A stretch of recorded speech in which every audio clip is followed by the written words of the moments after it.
Good afternoon. Today we are continuing with PO54, right? Did I get the PO right? Yes, PO54. So we are working with PO54 is I can graph an equation in slope-intercept form. So the first thing we want to remember is what is slope-intercept form? Who can tell me what the equation is for the slope-intercept form? Chris. Y equals mx plus b.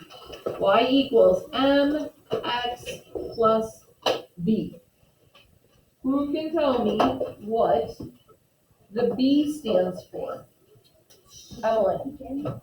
Yes. What do we begin with? It's our first step. What is it that we're beginning with? The y-intercept. So that b is the y-intercept. And I can't finish writing. What is the x, or sorry, not the x, the 2, our second step? What would our second step be? What is the beginning? The first step was the y-intercept. What's our second step? Tatum? Within what is the m? The m is the slope. The x and the y are our ordered pair. The x and the y from that ordered pair. So from that dot on the line. So we know we can graph the x and the y. So it's important to know what the b is the y-intercept, the m is our slope. We always start with that y-intercept, and then we use the slope to find the second point on the line, and then we graph our line, making sure it looks like a line and not a segment. Remembering all that we know about slopes. Remember, these are things that we talked about yesterday. The slope is the rise over the run. It always looks like a fraction. So if we have a whole number given to us as a slope, so let's say we say it's 4x, what is our actual slope? What is the rise over the run? James? 4 over 1. 4 over 1. And if there's not a y-intercept given, if it's just 4x, that y-intercept is 0. Because we don't actually write plus 0, because that's not going to change our number. So we have to know that it is a 0. What if we just have, let's say, x plus 5? The y-intercept is 5. What is my slope? James? It'd be 1 over 1. 1 over 1. Because we know that 1 times a number is just that number. So we don't actually write the 1 in front of it. We just know that there's a 1 there. So when we, if we had the 5x, we know it's 5 times x. So that 1 times the number, we don't have to write that 1 there. But we know that there is a 1. So that's important to know as we get into more work with variables. It's really important to know that when it's just a variable, there's actually a 1 in front of it. Because when we add or subtract variables, we need to know that that's a 1. All right, so that's just the quick review over the first part of our objective. Now let's see what we're going to do today. This time, instead of given a graph, we're given a scenario. Words. So we have to figure out that equation from all the words that were given. So we look outside and we see 3 gopher holes. The number of gopher holes will increase by 2 each day. So we're going to label the x-axis the number of days and the y-axis the gopher holes. And we're going to assign the value in increments of 1. So we're going to do that first. The x-axis is the number of days. Which line is my x-axis? Gus? The bottom.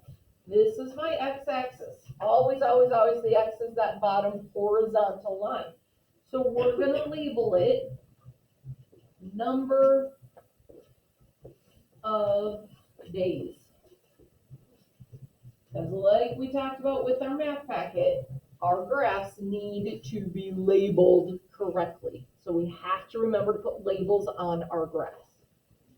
So now it says the y-axis is gopher holes. So the x is horizontal going across, going up and down is our y, and we're going to label that gopher holes.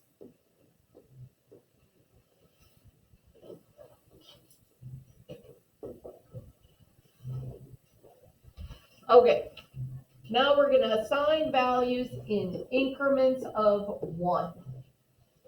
An increment just means that's how we're going by. So we're going by ones. So both the x-axis and the y-axis, we're going to label them by ones.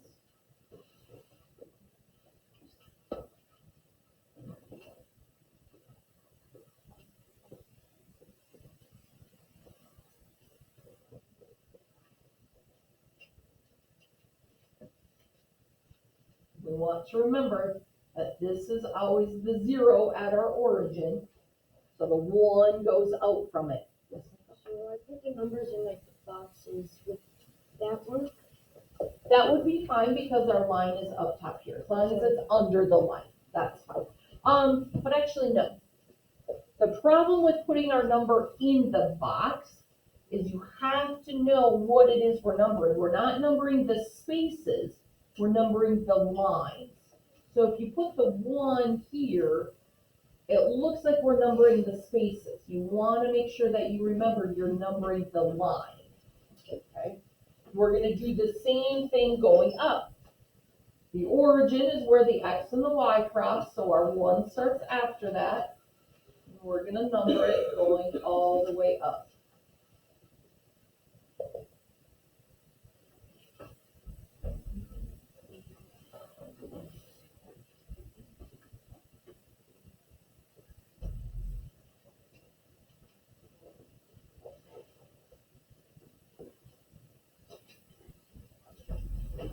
Okay. So I'm going to give us a moment to finish up with our labeling.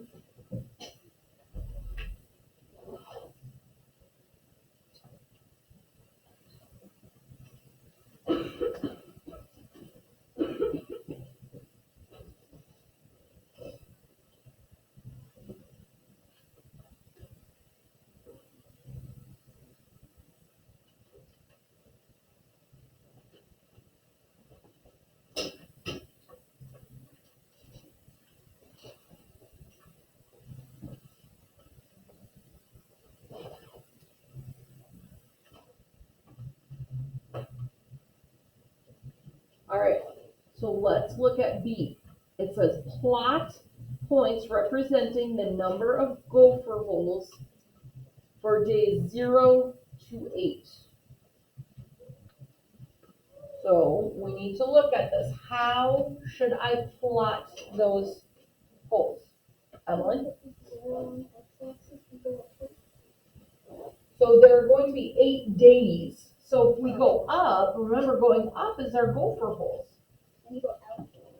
So we're going to do all the way from 0 to the 8. So we're going to plot points at 0, 1, 2, 3, 4, 5, 6, 7, 8. How do I know how high up to go? Look back up here. You look outside and see 3 gopher holes. That's day 0. You see 3. So where do I plot that? Evelyn? From where? Yeah, because day 0, I see 3 holes. So that's actually 0, 3. So I'm going to go up to 0, 3, and I'm going to plot my first point. So now when I go to day 1, where do I plot it at?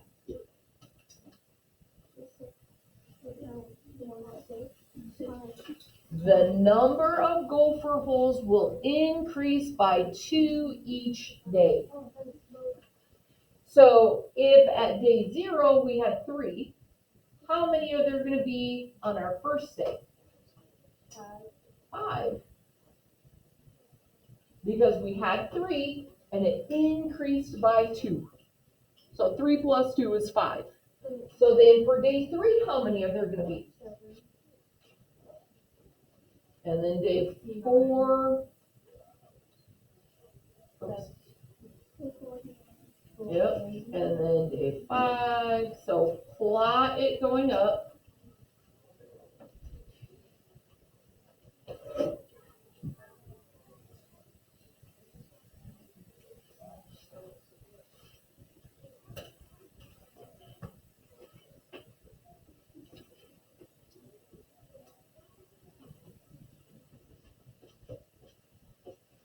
So when we get big assignments like this, it looks complicated and confusing.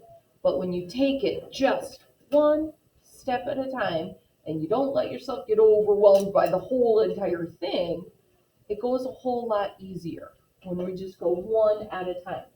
Now, it says, what is the slope of the line? How can I find my slope? I couldn't find the slope right away from the beginning because, woo, that was just, my head was swimming. How do I find my slope now that I've plotted a bunch of points? Alexis? You can pick any of the 2 dots and count how many up it goes and how many down it goes. Yeah, I can pick any point to start at. As long as it's a point that I have graphed, I'm going to choose this one. And remember, our slope is that rise over run. So I'm going to go up 2 over 1.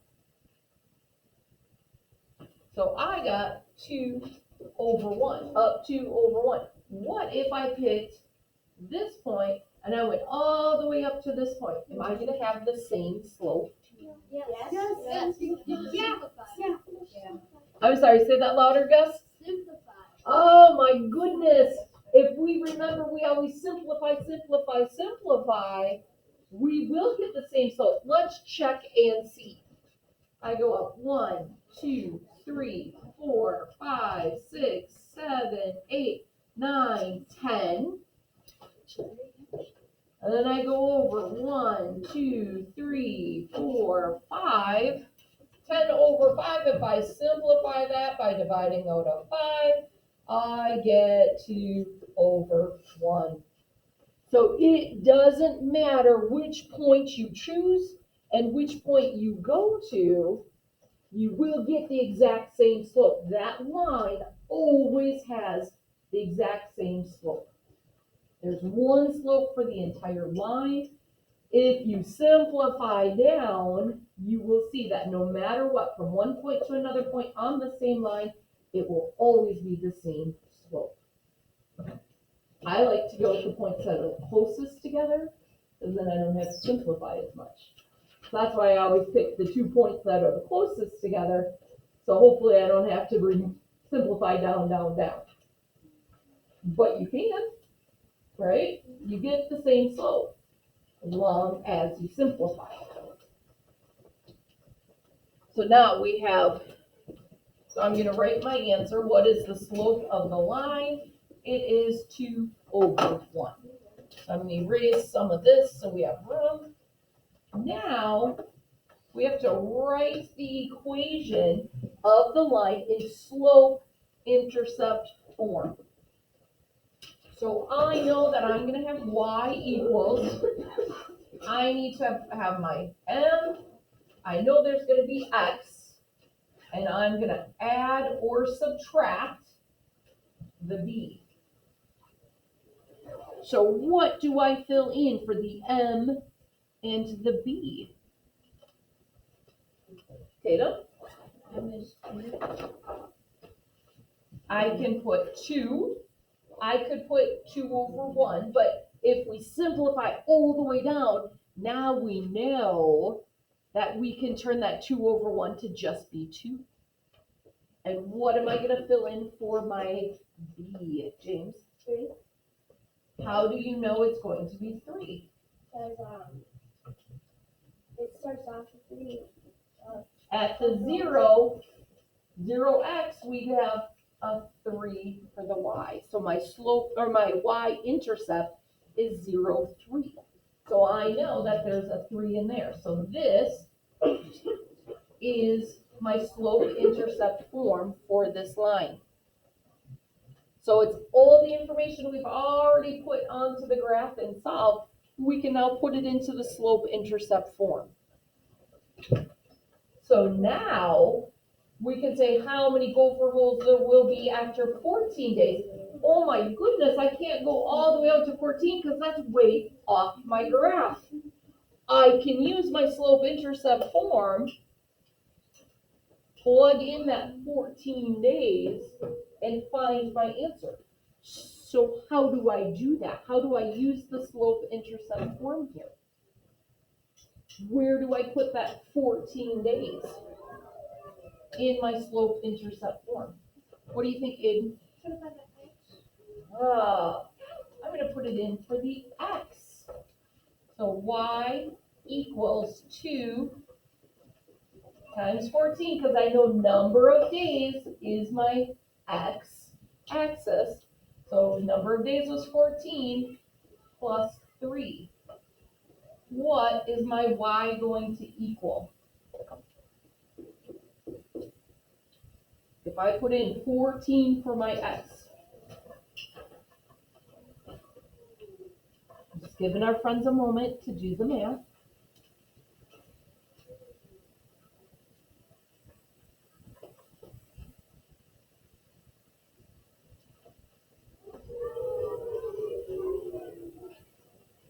What did you get for how many gopher holes? We know gopher holes is the y, because that's the y-axis. How many gopher holes will there be, Chris? 31. How did you get 31, Chris? I actually just counted up by 2. I didn't really do the equation. So, if I were to say how many gopher holes are there on day 98, would that be easy for you to just count up?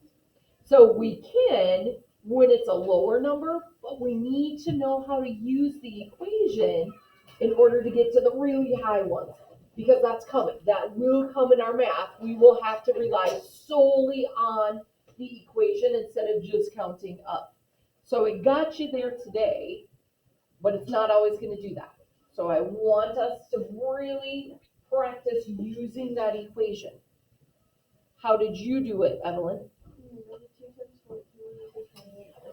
Yeah, the 2 times 14 equals 28, plus 3 gives me y equals the 31. Because we know when that 2 is right outside of the parentheses, it means to multiply. When the 2 is right outside of our variable, it means we're multiplying. So those are algebraic things that we need to really be remembering and working with as we're getting into the higher level math. Do we understand why we put the 14 in for the x? Yeah, because days were on the x-axis. So we can put the number of days in for the x. The gopher holes was the y-axis, and that's what we're looking for, is how many gopher holes there are. So we have the problem number 2. I'm going to have you try to work on your own. So I want you to be taking that one step at a time, looking at what the initial information is. You walk 1 mile before lunch. After lunch, you walk at a rate of a half mile per hour. Then go and do the A, the B, the C. Try to see if you can just do it one step at a time like we did on the top one. Okay, I want you to really try to do this on your own before we ask table mates for help. Okay, because we want to try to stretch our brain muscles. And when we work as a table group right away, we're not stretching our own brain muscles. So we have plenty of work time. Try to work on it on your own first, and then I will tell you when there's time for us to check with our table mates or come check with me. Okay? But I really want us to kind of power through this on our own, because when we do testing, we don't get to ask table mates how to solve something. So I want us to get in the habit of, when we come to these big kind of confusing problems, how to break it down one step at a time before we ask for help. Because on the test, we need to be able to break those down and figure out what information they are telling us. For my friends listening at home, we hope you are well. We hope to see you soon. Have a wonderful day.